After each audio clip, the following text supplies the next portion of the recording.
오늘 본문의 말씀을 가지고 신뢰와 사랑의 공동체인 교회라는 제목으로 함께 말씀 나누도록 하겠습니다.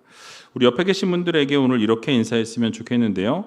서로 믿고 사랑하는 교회가 됩시다. 서로 믿고 사랑하는 교회가 됩시다. 그렇습니다. 여러분, 교회가 서로 믿고 사랑하는 평안의 맨줄로 하나 되는 아름다운 우리 제일교회 공동체 여러분들이 다 되시길 주님의 이름으로 간절히 축원드립니다.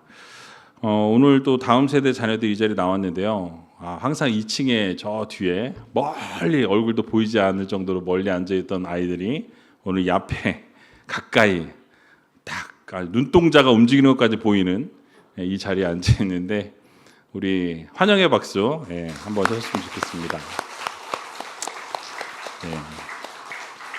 오늘 나온 모든 친구들 이번 시험 다 100점 맞을지어다. 그런데 공부를 해야죠. 찍는 것도 은혜긴 한데 근데 찍을 때 실력이 없이 찍으면 점수 안 나옵니다. 그래도 찍는 것도 실력이 있어야 찍을 수 있어요. 아는 거 딱딱딱 빼놓고 그중에 딱 찍을 때 답 같은 걸 잘 찍어야지. 어쨌든 시험 기간인데도 이렇게 예배의 소중함을 생각하고 또 모르겠어요. 억지로 나왔을 수도 있고 끌려 나왔을 수도 있고 협박에 어쩔 수 없이 나온 친구들도 있겠지만 그래도 그 마음 하나님이 기쁘게 보실 것이라고 믿습니다. 오늘 문자 다 받으셨죠? 오늘 문자가 다 나갔는데요. 이제 교육자 회의 오전에 하면서 그 주중에 계속 이야기를 나눴어요. 주일날 비가 오는 걸로 지금 되어 있는데 처음에는 오전에만 오는 걸로 되어 있었는데 나중에 보니까 오후까지 오는 걸로 이렇게 다 바뀌는 거예요. 하나님 이거 어떻게 합니까? 바꿔주십시오. 이거 그래도 이제 일기예보가 요즘 거의 맞아서 우리 일단 이틀 전까지만 봅시다. 그래서 이 금요일날 회의할 때까지도 만약에 비가 오는 걸로 되어 있으면 연기해야 될 것 같습니다. 이제 얘기를 좀 나눴어요, 교육자들과. 오늘 회의를 딱 하면서 딱 열어봤는데 아침에 안 그래도 일어나자마자 보고 새벽 기도 때도 봤는데 새벽 6시부터 오후 3시까지 한 25mm 이상 비가 되어 있어요. 혹시나 하는 마음에 전국 그것도 다 봤거든요. 부산도 비 오고 강원도도 비 오고 다 비 오더라고요. 그래서 이게 그러면 전국에 우리 우이동만 오는 게 아니라 전국적으로 비가 오겠구나. 그래서 선물을 다 준비해 놓고 거기서 선물 싸놔야 되는데 비 오면 다 젖어서 망가져서 안 되고요. 그래서 고민하다가 문자를 빨리 보내야 음식도 준비 안 하실 것 같고 빨리 문자를 보내야 장 보러 가는 것도 안 하실 것 같고 그래서 오전에 다 빨리 보내시고 목자분들에게 연락하셔가지고 연기되었다고 말씀해달라고 부탁을 드렸습니다. 여러분, 그래서 제가 행사할 때 항상 하나님 비 오지 않게 기도를 했는데 이번에는 비가 오게 해달라고 기도하고 있어요. 왜냐하면 이미 문자가 나갔는데 비가 안 오면 문자를 다 보내놓고 취소했는데 주일날 갑자기 맑게 개어버리면 뭐가 됩니까? 그죠? 그래서 하나님 일기예보대로 비 오게 하소서. 그래서 행사를 하는데 비 오게 해달라고 기도한 건 머리털 나고 처음이에요. 근데 어쨌든 이번 행사에 비가 올 수밖에 없는 상황인 것 같아요. 그래서 계속 바뀌지 않고 일주일 내내 그렇게 떠 있었기 때문에 비가 올 거라고 생각하고 여러분들 좀 마음에 준비를 하셨던 분들은 조금 한 2주 정도 더 열심히 준비하셔서 10월 둘째 주로 연기를 했으니까요. 그때 함께 즐거운 체육대회 되었으면 좋겠습니다. 자, 오늘 우리는 에베소서의 마지막 부분을 함께 살펴보려고 하는데요. 이 에베소서 6장 말씀 우리 전체 최근에 살펴보았습니다.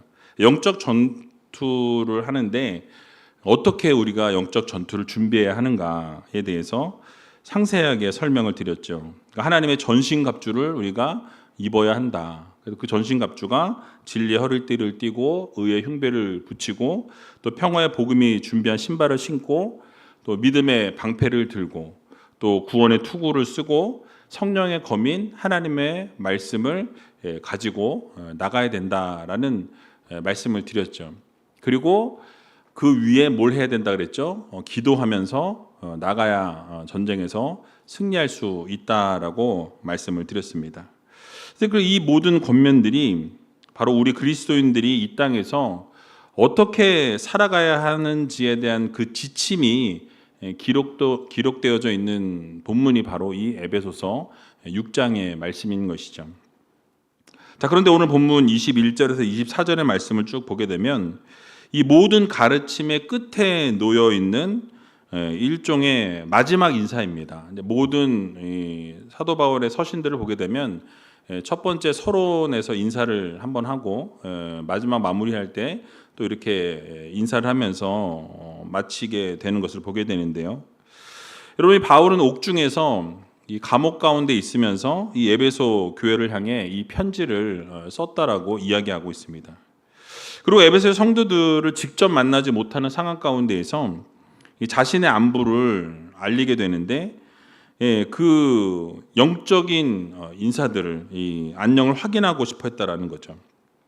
그래서 이 마지막 이 인사는 작별의 말이 아니라 바로 바울이 에베소 교인들을 향해서 얼마나 그들을 사랑하고 얼마나 그들을 신뢰했는지에 대한 부분들을 보여주고 있는 중요한 메시지가 오늘 본문에 담겨 있다라는 것이죠. 오늘 말씀을 통해서 두 가지 중요한 이 주제를 함께 살펴보려고 하는데요. 첫 번째는 바로 무엇이냐면 신뢰라는 것입니다. 신뢰. 뭐라고요? 신뢰.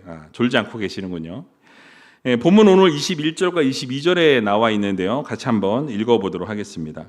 나의 사정 곧 내가 무엇을 하는지 너희에게도 알게 하려 하노니 사랑을 받은 형제요 주 안에서 진실한 일꾼인 두기고가 모든 일을 너희에게 알게 하리라. 우리 사정을 알게 하고 또 너희 마음을 위로하게 하기 위하여 내가 특별히 저를 너희에게 보내었노라. 아멘. 여러분, 사도 바울이 자기 자신의 어떤 상황, 환경, 어떤 이런 사정들을 에베소 성도들에게 직접 알린 것이 아니라 누구를 통해서? 두기고라는 이 사람을 통해서 자신의 어떤 신상에 대한 부분들을 알리고자 했다라고 말씀하죠. 그래서 이 부분들을 우리가 읽으면서 뭘 느낄 수 있냐면 사도 바울이 이 두기고라는 사람을 얼마나 신뢰했었는지, 얼마나 그를 믿었는지를 우리들에게 보여주고 있는 것입니다. 여러분, 바울이 두기고를 표현할 때 두 가지 표현을 쓰는데요. 사랑을 받은 형제라고 이렇게 표현하고 또 두 번째로는 주 안에서 진실한 일꾼이라고 표현합니다.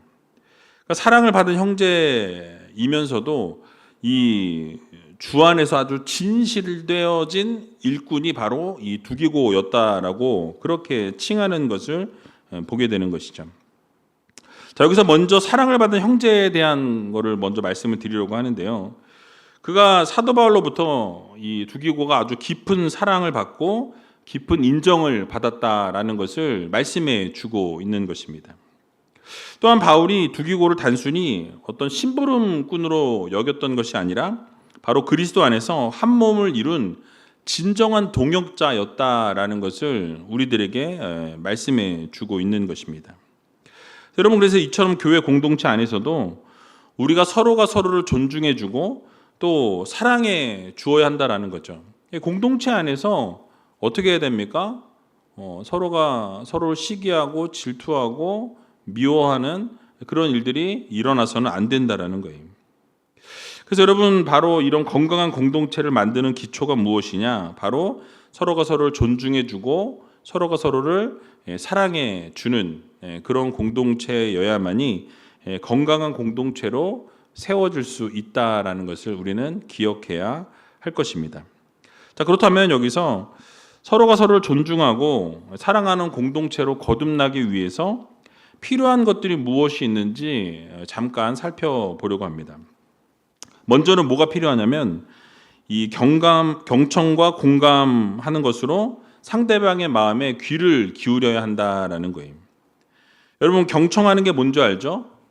아주 열심히 듣는 거예요. 집중해서 듣는 것을 말씀합니다. 공감하는 건 뭐예요? 아, 그렇지. 아, 맞아. 이러면서 어떻게 하는 거예요? 동의해 주는 거예요. 아, 맞다고 이렇게 끄떡끄떡도 해주고 막 이러면서 그런 게 다 공감이죠. 그죠? 그러니까 여러분 사랑이라는 것은 이 상대방을 이해하려는 노력에서 시작이 되어진다라고 이야기합니다. 그러니까 단순히 듣는 것에서 멈추면 안 된다라는 거죠. 그러니까 상대방의 감정을 공감해주고 상황을 공감하는 자세가 필요하다라고 이야기합니다. 그러니까 상담가들이 대화를 할 때 이 진심으로 경청할 것을 요구한다라는 거예요. 요즘 스마트폰을 놓지 못하는 그런 세대를 우리가 살아가고 있습니다. 근데 스마트폰조차도 내려놓고 상대방의 눈을 보면서 집중해서 들어야 한다라는 거예요.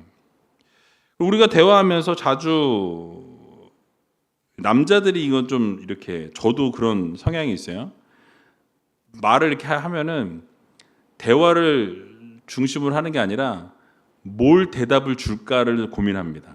얘기를 들으면서 그것에 대해서 공감해 주기보다 답을 해주려고 하는 그런 욕구들이 우리 안에 있다는 거예요. 남자분들이 특히 그래요. 저도 그런 성향인데, 그러니까 대답을 준비하기보다는 이야기를 끝까지 들어주라고 그렇게 학자들은 이 상담가들은 이야기하는 것이죠. 그래서 공감도 해줘야 된다라는 거예요. 이야기를 들어줄 뿐만 아니라 공감해주는. 그래서 이야기를 들을 때 뭐 그런 거죠. 아유, 그랬어요. 힘들었겠네요.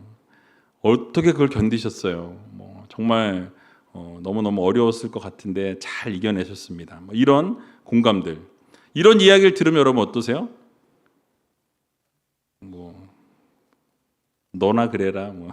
근데 여러분 이게 진짜 공감이 필요하다라는 거예요. 내가 뭐 이렇게 뭔가를 이야기했는데 공감해주지 않고 야, 너 그럴 줄 알았다. 이렇게 되면 대화가 이제 끝나는 거예요. 관계도 깨어지는 겁니다.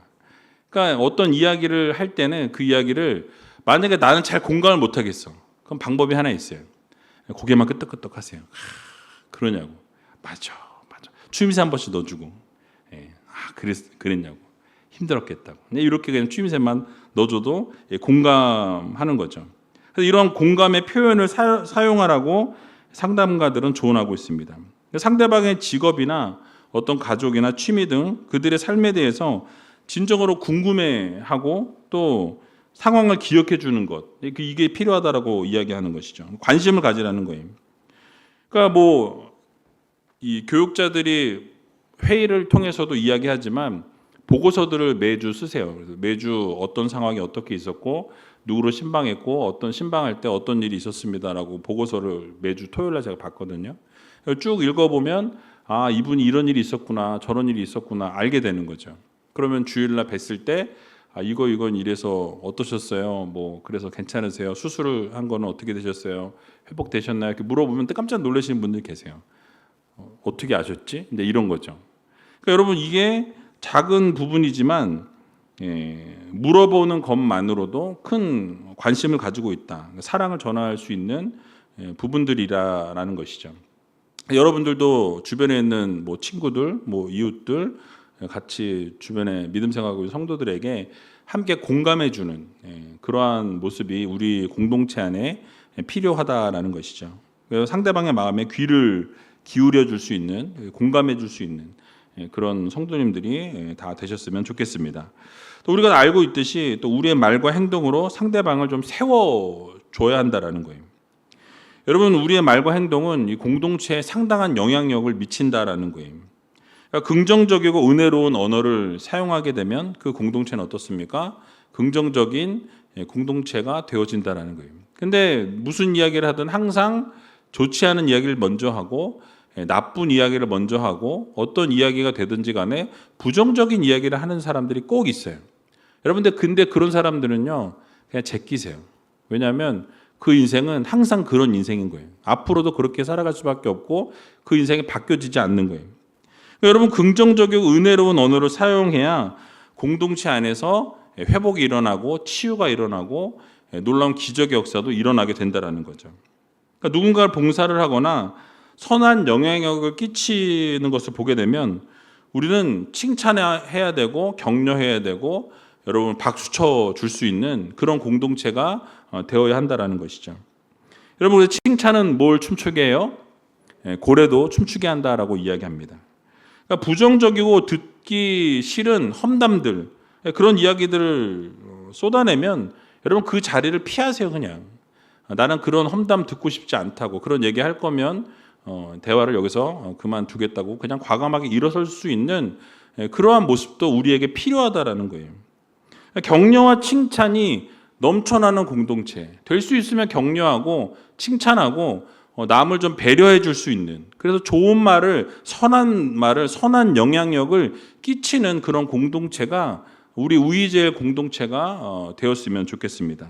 누군가의 험담, 좋지 않은 이야기를 하면 여러분 듣고 싶지 않잖아요. 사실 그거 듣고 앉아 있어서 뭐 하겠습니까? 차라리 그 이야기를, 미안하지만 내가 그런 이야기는 듣고 싶지 않습니다, 이런 험담을 할 거면 나한테 하지 마시라고 단호하게 또 이야기할 수 있는 그러한 모습도 필요하다라는 거예요.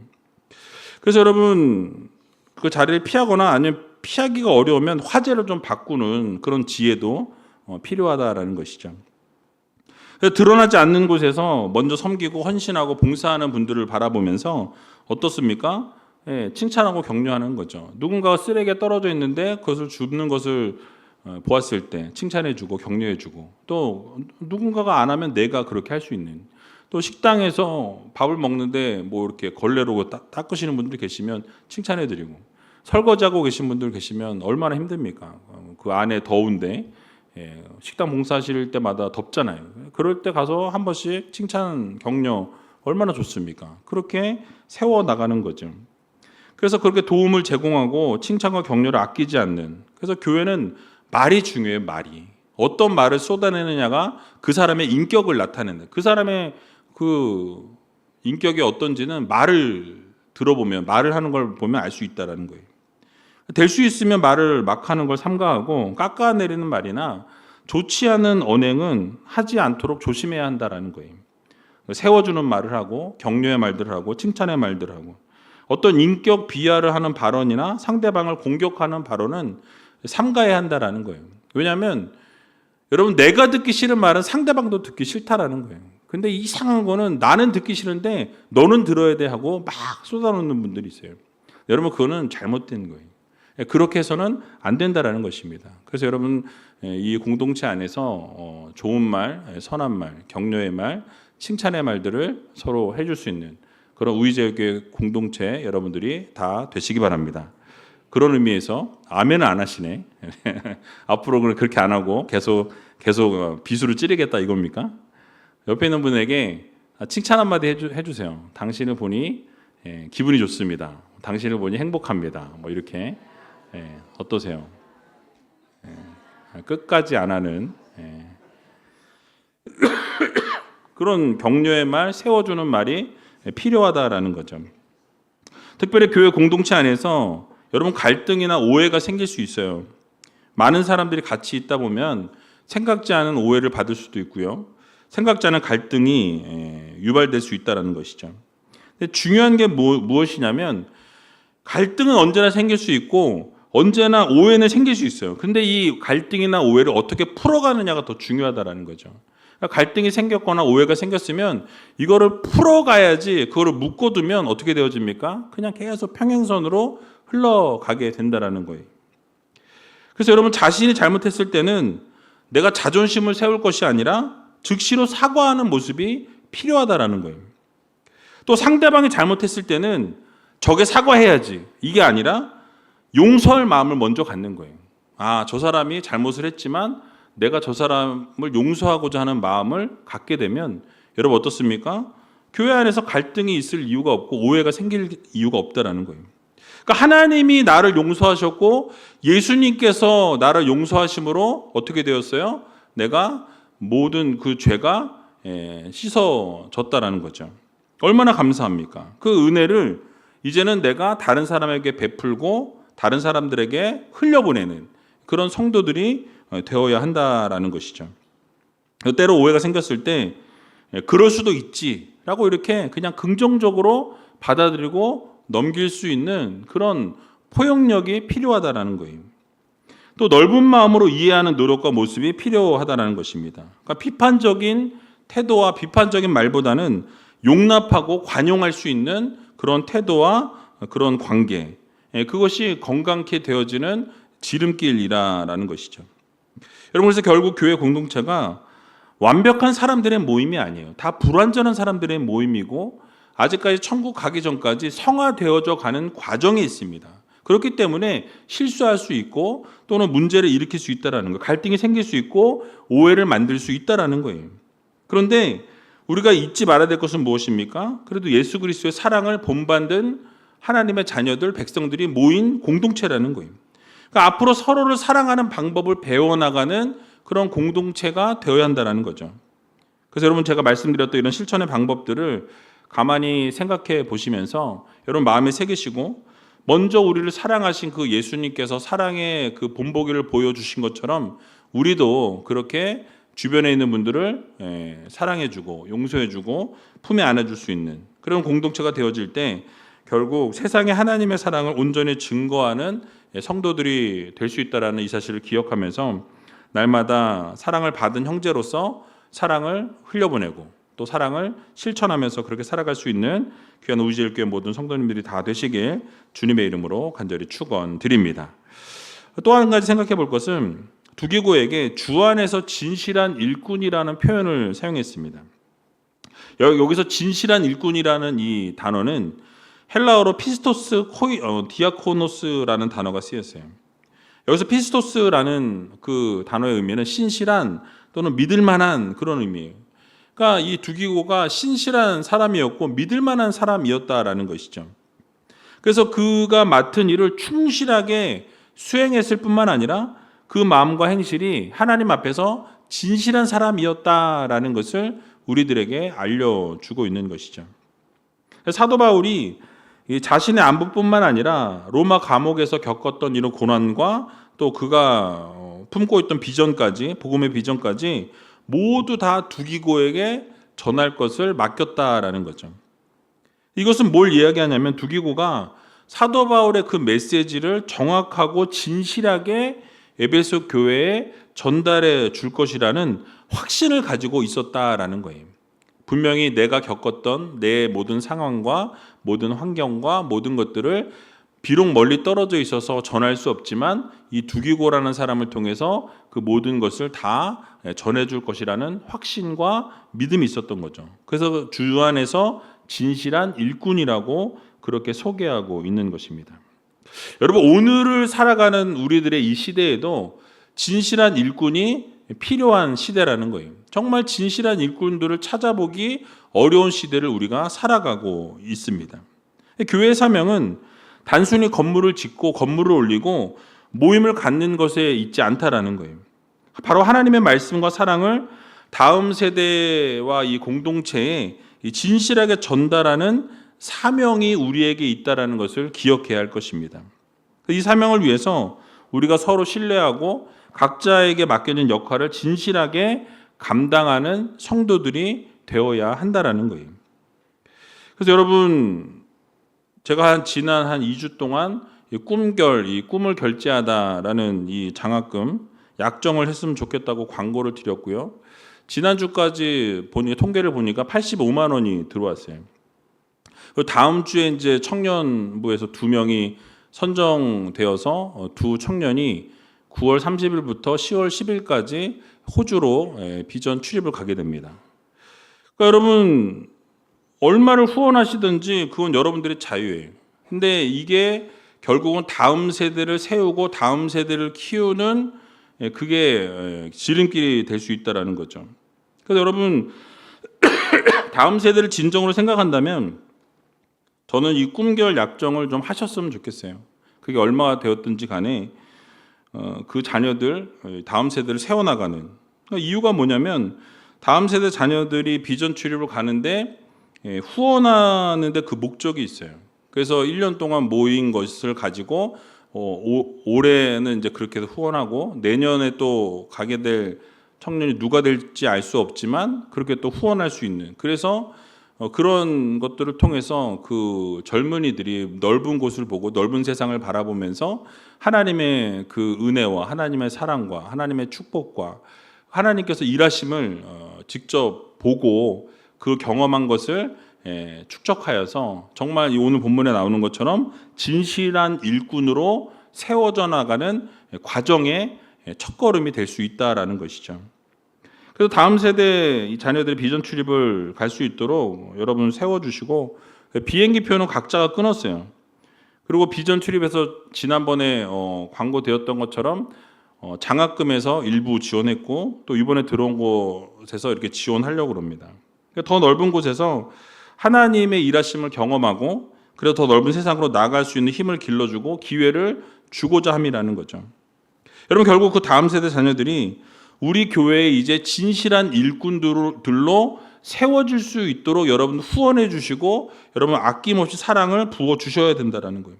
그래서 돕는 역할로 우리 어른 세대를 하나님이 세우셨다라는 거예요. 그래서 여러분, 그 두 청년들이 뭐 앞으로 어떻게 될지 저는 모릅니다. 그러나 하나님께서 분명히 이번 기회를 통해서 비전을 보게 하시고 꿈을 보게 하시고, 그렇게 해서 결국 하나님의 역사와 기적을 맛보고 돌아오게 되면 결국 그 자녀들이 앞으로 우리 우이제일교회의 이 진실한 일꾼들로 세워질 수 있다라는 이 기대감을 가지고, 그런 확신을 가지고 그렇게 섬길 수 있는 우리가 되었으면 좋겠습니다. 그래서 다음 세대 한 사람 한 사람을 세워나가는, 그리고 여기 앉아있는 우리 중고등부 친구들도 가까운 미래 또는 먼 미래에 여러분들도 비전 출입을 갈 수 있는 길이 우리 제일교회를 통해서 열려질 수 있다는 거예요. 얼마나 여러분 이게 귀하고 복된 일입니까? 그래서 여러분 이 부분에 대해서 기억하시고 정말 주 안에서 진실한 일꾼을 함께 세워나갈 수 있는 귀한 우리제일교회 모든 성도님들이 다 되시기 바랍니다.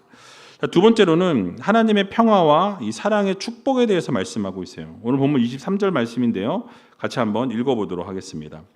아버지 하나님과 주 예수 그리스도에게로부터 평안과 믿음을 겸한 사랑이 형제들에게 있을지어다. 아멘.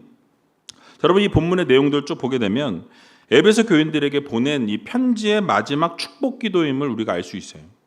여러분, 이 축복은 바울이 단순히 편지의 끝을 맺기 위해서 형식적으로 쓴 말이 아니다라는 거예요. 에베소 교회를 향해서 그의 진심이 담겨 있는 가장 중요한 기도가 마지막에 기록되어져 있다라는 것이죠. 여러분, 바울은요, 에베소 교인들에게 평안과 사랑과 믿음이 함께 있기를 축복하는 것을 보게 됩니다. 여러분 아는 것처럼 이 세 가지는 떨어질 수 없는 관계 가운데 있어요. 평안이 무엇입니까? 성경이 말씀하고 있는 이 평안은 단순히 갈등이 없는 그런 상태를 뛰어넘습니다. 넘어선다라는 거예요. 그래서 하나님과 올바른 관계 속에서 나오는 영혼의 깊은 만족과 깊은 평화를 의미하고 있어요. 그러니까 세상이 줄 수 없는 평안과 평화를 여러분 오직 하나님과의 교제 속에서 이룰 수 있다라는 것을 말씀하고 있는 것이죠. 또 본문에 말하고 있는 사랑은 아가페적인 사랑을 말해요. 필레오적인 사랑이 아니라 끊임없는 사랑, 정말 지속적인 사랑, 영원한 사랑, 하나님의 그 희생적인 사랑, 조건 없는 사랑을 말씀하고 있습니다. 그러니까 바울은 이 사랑이 그리스도인들 가운데 넘치기를 원했다라는 거예요. 기도했다라는 거죠. 여러분, 공동체 안에서 서로를 진심으로 사랑하게 될 때 여러분 갈등과 다툼은 사라지게 되고 진정한 평화가 싹트게 되고 사랑이 회복되어진다는 것을 우리들에게 말씀해 주고 있습니다. 그리고 이 모든 것들은 믿음 안에서 가능하다라는 거예요. 믿음이 없이는 이것이 불가능하다라는 것이죠. 그러니까 예수 그리스도를 향한 믿음이 없이는 하나님과의 어떤 이 평화도 또 형제 자매를 향한 이 진정한 사랑도 불가능하다라는 거예요. 그러니까 믿음 가운데서 이것이 다 가능하게 된다라고 말씀하는 거죠. 그래서 믿음은 평안과 사랑의 출발점이자 뿌리가 된다라고 우리들에게 교훈해주고 있는 것입니다.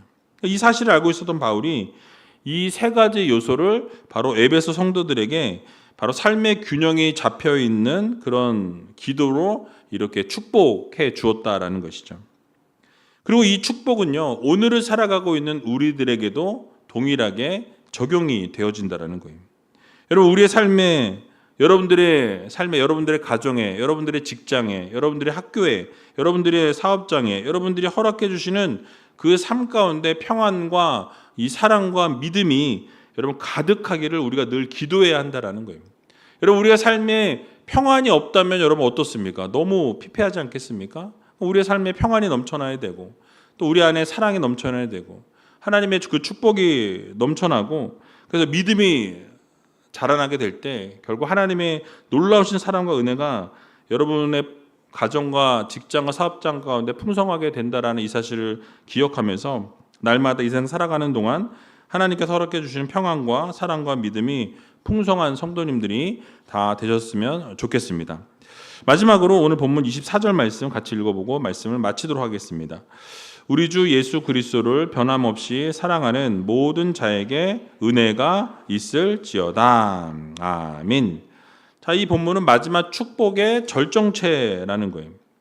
그리고 여기서 변함없이라는 단어는 부패하지 않는 또는 영원히 지속되는 이라는 그런 뜻을 가지고 있어요. 이게 단순히 감정적인 사랑을 넘어선다라는 거죠. 예수님을 향한 그 사랑이 여러분 순간적인 어떤 감정이 아니고 부패하지 아니하고 영원히 지속되는 변함없는 헌신이 되어야 한다라는 것을 우리들에게 교훈해 주고 있다라는 거죠. 여러분, 때로는 우리의 믿음을 보게 되면 어떻습니까? 흔들릴 때가 있다라는 거예요. 또 고난이 찾아오게 되면 아무것도 할 수 없는 연약함 가운데 놓이게 될 때도 있다라는 것이죠. 심지어는 우리가 넘어져서 모든 것을 다 포기해버리는 그런 상태에 놓일 때도 있다라는 거예요.